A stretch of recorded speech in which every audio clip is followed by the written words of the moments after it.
The Indian road is like no other in all the world. Its surface is of good hard metal, but the life upon it is a fairy tale. It traverses not only India, but the very sands of time. For many thousands of miles, the modern highway winds through the fertile plains and over desolate mountains, across burning desert and through mysterious jungle. But in that long journey, it does more than span a continent. It runs through every century of India's strange and colorful past. For on the Indian road, the dawn of the world is just around the corner. Every twist and bend reveals another age in history, another aspect of the enigmatic and disturbing East.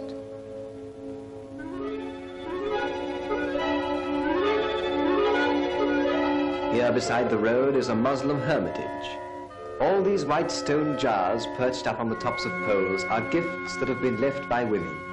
Muslim women who have been to pray on the holy ground, beseeching Allah for the blessing of many children. The jars which they have left are held in India to be the symbol of fertility. Though the public highway is as modern as tomorrow, the travelers who use it are of yesterday, and all the ages back into the remote times.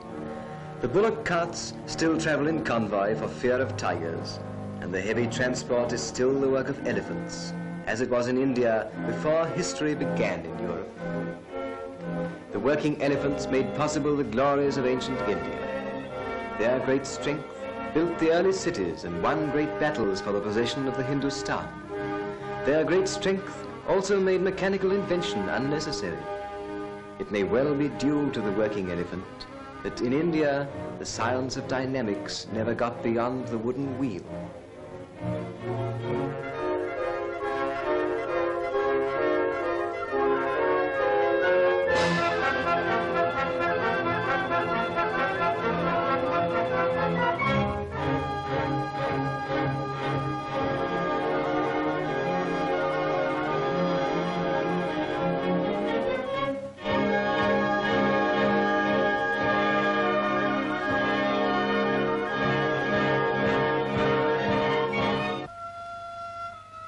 For hundreds of miles, the Indian highway cuts across a bleak and bitter landscape, torn and ravaged by the monsoon floods, and then for 10 months without intermission, burnt and hammered by the tropic sun. To that same sun, the squatting yogis are indifferent. These strange and holy men of India believe that by imposing pain and hardship on themselves in this life, they will find peace and happiness in the next. In sharp, vivid contrast, that contrast which forever typifies the Indian road, is the mode of travel of a local Raja, seeking escape from the intolerable heat of the plains. He is on his way to his summer home in the cool heights of the mountains, but he must travel in state with his ceremonial sword-bearers, his drummers and his dancing girls. India is a country ruled perhaps more than any other by tradition, and tradition binds the behavior of the rich more than the poor. Tradition places dancing girls on each side of the Raja's richly decorated litter.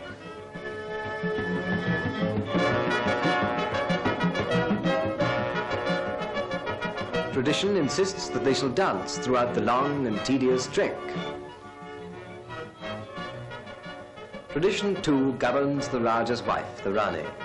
Being of lesser rank, she rides without a canopy, enjoying the full force of the sun. That same tradition even decorates the peasant's cow. Round her neck is the blue ribbon which at once marks her as a sacred animal and at the same time acts as a charm to ward off the evil eye.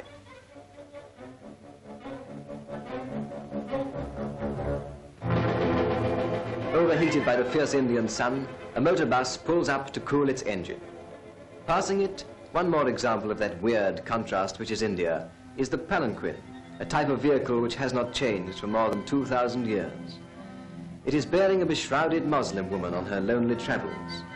Her religion sternly forbids her to allow the world the smallest inkling of her charms. Fact and fantasy are yoked together on the Indian road as camels to the Rajputana carts. And travelers on this highway learn not to be surprised, not even at the spectacle of painted sheep. This too is a tradition, and one closely associated with the Mohammedan religion. During the long, hard fast of Ramadan, no true Mohammedan in this part of India may eat meat. but he makes up for it in a large way afterwards, and in the meantime gaily decorates the primest sheep in his flock.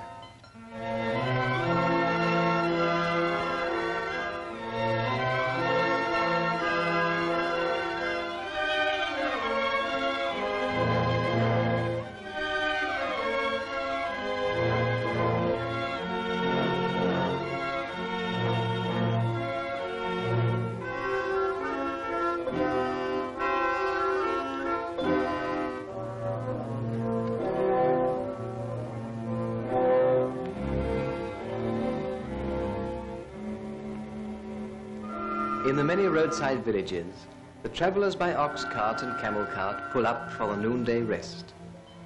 No native caravan will halt upon the open road if it can be avoided, not even in broad daylight. The tigers still run wild in the surrounding countryside and take an average of 500 travellers a year.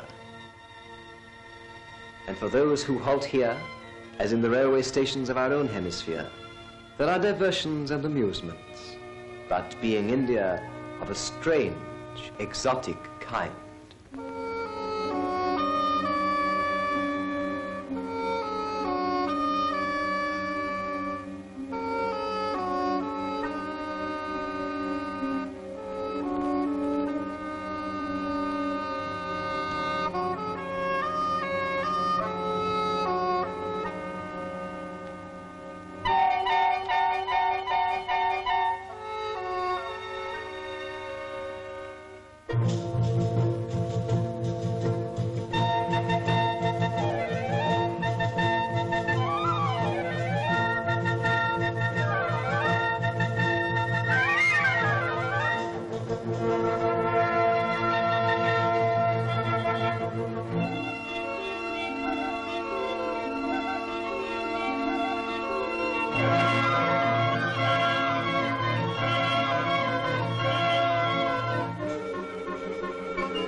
This Indian road is never done with its kaleidoscope of colour and of contradiction.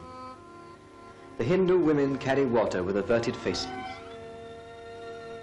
The village barber wields his clippers in the open air, scorning any less advertisement. And over all the gossip of the travellers, the carriers of news upon the Indian highway hangs upon the air as with the humming of a million insects. Beside the village pillar box, the postman takes his ease while his assistant smokes a hookah in the sun. And now the oxen must be driven again to the yoke. The time of the siesta is behind them. The kaleidoscope is shaken as a million wooden wheels begin to turn. The modern road winds on, a ribbon of the present, threading the fantastic centuries of ancient India.